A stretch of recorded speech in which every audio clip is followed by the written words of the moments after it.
নতুনত্ব করতে চাচ্ছি যে আমার ইলেকশনের সময় আমি একটা ম্যানিফেস্টো দিয়েছিলাম, সেখানে একটা পরিকল্পনা দিয়েছিলাম যে 3টি ধাপে আমাদের কিছু কাজ করা প্রয়োজন। একটা হলো স্বল্প মেয়াদী, মধ্যমেয়াদী, দীর্ঘমেয়াদী। স্বল্প মেয়াদে আমি কিছু পদক্ষেপ নিব, সেখানে 1 বছরের মধ্যে যে সকল পদক্ষেপ নিয়ে সেগুলো বাস্তবায়ন করা যেতে পারে এই সমস্যাগুলো নিরসনের ক্ষেত্রে। সেখানে আমি কয়েকটা উদাহরণ দিয়ে দিচ্ছি আপনাকে, যানজটের বিষয় যেহেতু আমি আলাপ করছি।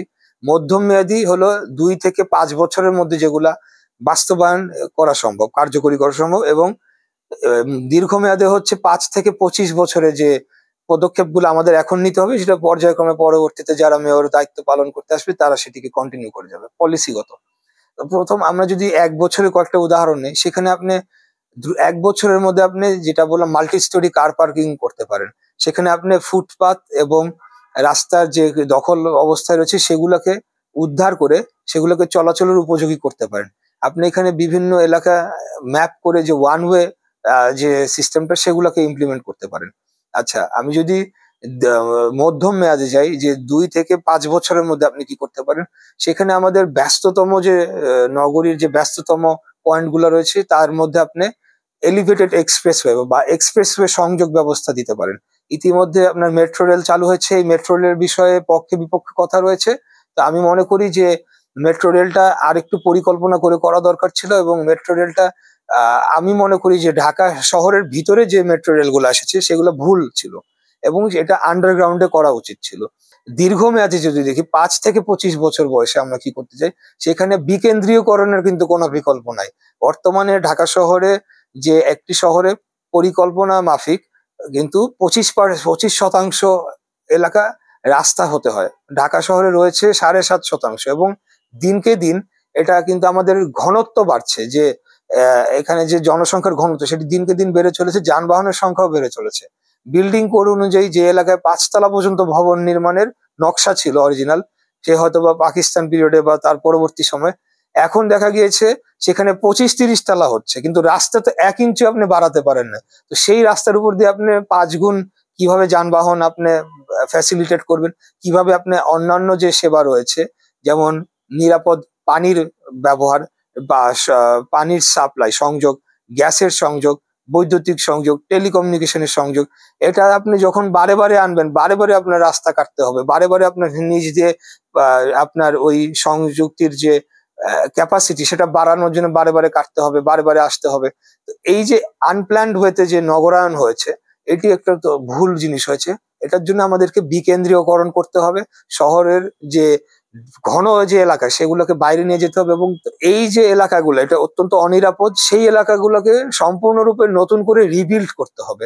ক্ষতিগ্রস্ত হবে এটা তো সেজন্যই বললাম, আমি তো একজনকে তুলে নিয়ে ফেলে দিতে পারবো না। একটা সরকার যদি পরিকল্পনা নেয় যে এই এলাকাটা আমি রিবিল্ড করব, যারা ক্ষতিগ্রস্ত হবে তাদেরকে ক্ষতিপূরণ দেওয়া হবে, তাদেরকে শিফট করে নিয়ে যাবে, সাময়িক সময়ের জন্য শিফট করে নিয়ে যেতে পারে, তারপরে সেখানে রাস্তাঘাটের এবং সকল যে জিনিসের সংযোগ সেটা পরিকল্পনা অনুযায়ী দিয়ে নতুন করে বিল্ডিং এর জন্য যাদের জায়গায় তাদেরকে ফেরত দেওয়া যেতে পারে। একটা সময় লাগবে কিন্তু এটা করতে হবে।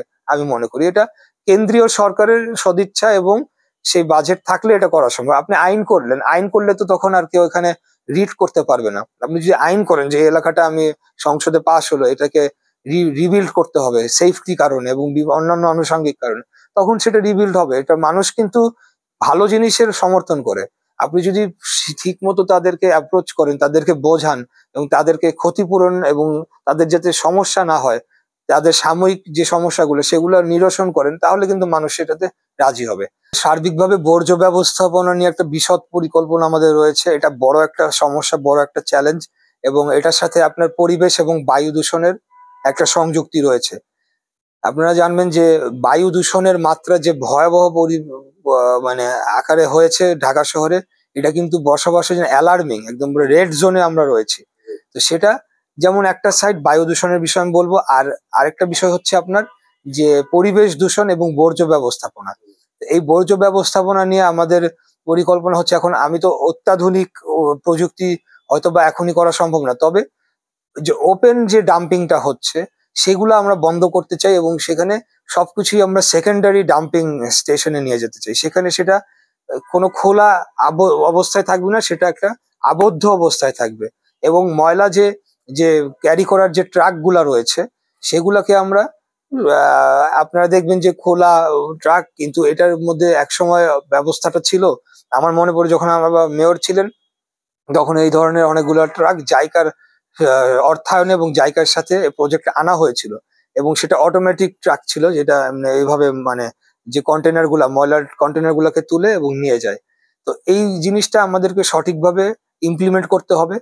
বিভিন্ন দেশে আপনার এটাকে একটা নির্দিষ্ট ব্যাগ থাকে, সেই ব্যাগের মধ্যে নির্দিষ্ট দিনের নির্দিষ্ট সময় ব্যাগের মধ্যে সেটাকে ভরে সেটা মুখ বন্ধ করে নির্দিষ্ট স্থানে রেখে আসা হয়, এবং যারা নগর কর্তৃপক্ষ সেটাকে নিয়ে ওই বিশেষ গাড়ি রয়েছে সেটার মধ্যে বন্ধ অবস্থায় নিয়ে চলে যায়। আমাদের টার্গেট হচ্ছে সেটা করা, যে আমরা একটা সিস্টেম এমন ভাবে তৈরি করবো যে যারা বিভিন্ন বাসা বাড়িতে যারা রয়েছেন নগরবাসী তারাও যাতে সিস্টেমটাকে ফলো করেন, আমরাও যারা এখানে বর্জ্য ব্যবস্থাপনার সাথে যে সকল কর্তৃপক্ষ জড়িত তারাও যাতে একটা ওই সিস্টেমটাকে পরিকল্পনা এই 7টা মন্ত্রণালয়ের অধীনে প্রায় 62টি সেবাদানকারী প্রতিষ্ঠান ঢাকা শহরে সেবা দিয়ে থাকে, এবং এই খোরাখুরির কাজটা কিন্তু তাদের কারণেই হয় মূলত। একবার আপনি দেখা গেছে যে টেলিফোন লাইন দিয়ে গেল, তারপরে কয়দিন পরে আবার একটা বিল্ডিং উঠলো, এরপরে আপনার সেখানে পানির লাইনটা বাড়াতে হবে, ওয়াসার বড় করতে হবে, এরপরে আবার দেখেন যে এরপরে সুয়ারেজের লাইনটা বড় করতে হচ্ছে, তারপরে ড্রেন পানি হচ্ছে বৃষ্টির পানিতে রাস্তাঘাট ডুবে যাচ্ছে, দেখা গেল যে যে ড্রেনেজের লাইনটা সেটা ব্লক হয়ে গেছে, এখন সেটা আবার বড় করো। তো এই যে ল্যাক অফ কোঅর্ডিনেশন, এই যে আপনার সমন্বয়হীনতা, এইটা একটা বড় চ্যালেঞ্জ ছিল আমার বাবা যখন মেয়র ছিলেন। পরবর্তীকালেও আমি অনেক সময় ওনার থেকে গল্প শুনেছি বা ওনার বিভিন্ন আলাপচারিতার মাধ্যমে জানতে পেরেছি যে এই সমন্বয়হীনতার কারণে উনি অনেক কাজ করে যেতে পারেন না যেটা ওনার করার ইচ্ছা ছিল। এতগুলো মন্ত্রণালয় এতগুলো ডিপার্টমেন্ট যখন জড়িত থাকে, তো এটা আমি মনে করি মানে বাংলাদেশই একমাত্র বা ঢাকা শহরে একমাত্র এটা আমরা দেখেছি। পৃথিবীর অন্য যে কোনো উন্নত দেশ বা এমন পার্শ্ববর্তী রাষ্ট্রের বড় শহরগুলোতেও এটা সিটি কর্পোরেশনের এখতিয়ারের অধীনেই থাকে, এবং তারাই সমন্বয় করে, এবং যেহেতু একটা তারা পরিকল্পিতভাবে নগরায়ণ করে সেখানে একবারেই যা কাজ করার সেটা করে ফেলা হয়, এরপরে রাস্তাটা উপরে তৈরি করে ফেলা হয়, যার কারণে আর কাটাকাটির কোনো প্রয়োজনীয় হয় না।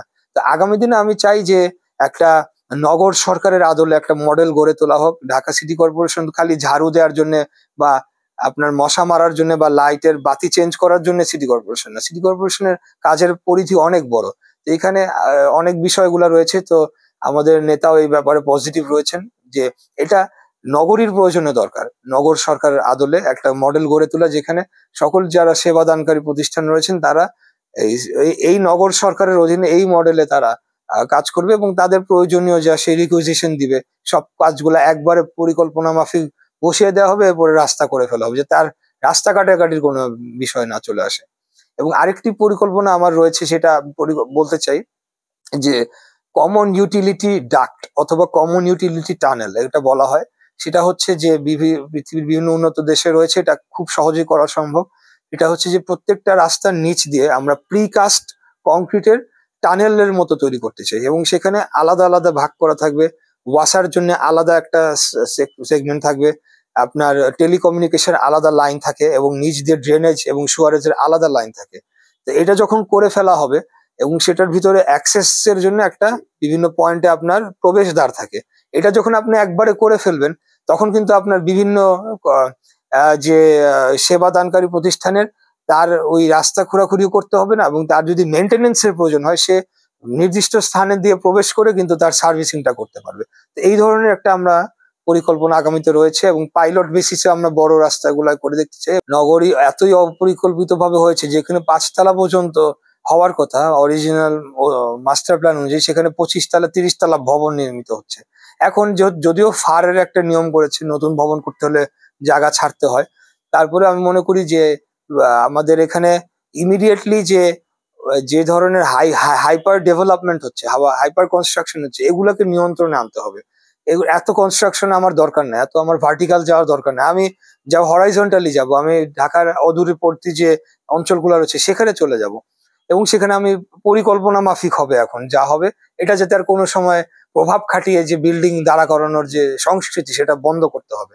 দ্বিতীয়ত হলে এটা করা গেলেই যে এখন যে বর্তমানে যে পার্ক গুলো রয়েছে, বর্তমান যে গ্রিন স্পেস গুলো রয়েছে সেগুলোকে আমরা সংরক্ষণ আরো বেটার ভাবে করতে পারবো, এবং বর্তমান যে পার্ক গুলা রয়েছে সেগুলো কিন্তু খুবই দুরবস্থা। আমরা স্পষ্টভাবে বলতে চাই যে যে কোনো অবৈধ স্থাপনাকে আমরা শক্ত হাতে সেটাকে উচ্ছেদ করে আমরা সেটাকে যে জনগণের কাজে ব্যবহার করবো, এবং জনগণের কাজে ব্যবহার করতে বলে আমি সেখানে দেদারসে মার্কেট বানায় গেলাম আর দোকান দিয়ে দিলাম তা না। আমাদের এখানে এখন গ্রিন স্পেস, যেটা আমি বলছি, যেখানে আমরা সুযোগ পাবো সেই জায়গাটা আমরা, আর যাতে সেখানে বিল্ডিং না হয় বা এখানে মানে কনস্ট্রাকশন না হয় সেটা বন্ধ করে সেখানে আমরা গাছ লাগাই দেবো, এবং যেই গাছগুলা আমার অক্সিজেন রিসাইক্লিং এর বা কার্বন ডাইঅক্সাইড এমিশন কমানোতে বা নগরীর যে ওভারঅল তাপমাত্রা সেটাকে কমিয়ে আনতে ভূমিকা রাখবে সেই ধরনের গাছ আমরা লাগাই দেবো। এখন আমরা নগরীকে কোনো মতে বাসযোগ্য যদি করতে পারি এবং এখানে যে ধরনের মানে অবসবাসযোগ্য যে পরিবেশ তৈরি হয়েছে সেগুলাকে কমানোটা আমাদের প্রথম লক্ষ্য। পরবর্তীতে অবশ্যই নগরীর সৌন্দর্য, যেখানে যেমন অনেক জায়গায় দেখবেন বিল্ডিং করা হয়েছে কিন্তু বাইরে আপনার দেওয়া হয় নাই, কি বলে যেটা এখনো ইট দেখা যাচ্ছে, সেটার আপনার প্লাস্টার করা হয় নাই বা রং করা হয় নাই। তো সেটা তো করার কথা না। আইন বা নিয়ম বিল্ডিং কোড অনুযায়ী তার প্লাস্টার অবশ্যই করতে হবে, রঙও করতে হবে। সেই জিনিসগুলো রয়েছে এবং বিভিন্ন জায়গায় আপনি দেখবেন যে মানে মানে টন কে টন তার ঝুলে রয়েছে, এটা এক দিক দিয়ে অনিরাপদ, আরেক দিকে দৃষ্টি কটু। তো সেই জায়গাগুলো আমরা করবো। পুরোনো ভবন যে সকল এলাকায় রয়েছে সেইখানে ভবন মালিকদের কেউ এখানে সংযুক্ত করে তাদেরকে একটা সময়সীমা করে দিতে হবে, যে তারা যাতে বাইরে থেকে বাহ্যিক ভাবে তাদের যে বিল্ডিংটা সেটা যাতে আমাদের নগরীর ওভারঅল যে লুক সেটার সাথে যাতে যায়। তো মশা, যেমন ডেঙ্গুর বিষয়টা যদি বলি, ডেঙ্গুর বিষয়টা ছড়ায় হলো এডিস মশার থেকে। তো এডিস মশার প্রজনন যদি আমরা এটা রোজ বিস্তারটা বন্ধ করতে চাই তাহলে প্রথমে আমার যেটা করতে হবে যে এটার যে লার্ভা যেখানে জন্ম হয় সেই জায়গাতে আমার হাত দিতে হবে। মশার যে প্রজনন কেন্দ্র বা স্থল সেগুলোকে চিহ্নিত করতে হবে, এক। দুই হলো জনগণের মাঝে সচেতনতা বাড়ানো দরকার, কারণ এই আপনারা জানেন যে এডিস মশা নর্মালি পরিষ্কার পানিতে এটার প্রজননটা হয়। এসির পানি বা বিভিন্ন পূর্বে দেখা গিয়েছে সরকারি ভবনের ছাদের পানির টায়ার, পুরানো টায়ার, পুরনো ড্রাম, বালতি, এই ধরনের জায়গাতে হয়, বা চৌবাচ্চা, এই জায়গাগুলো আমাদের সচেতনতা বাড়াতে হবে।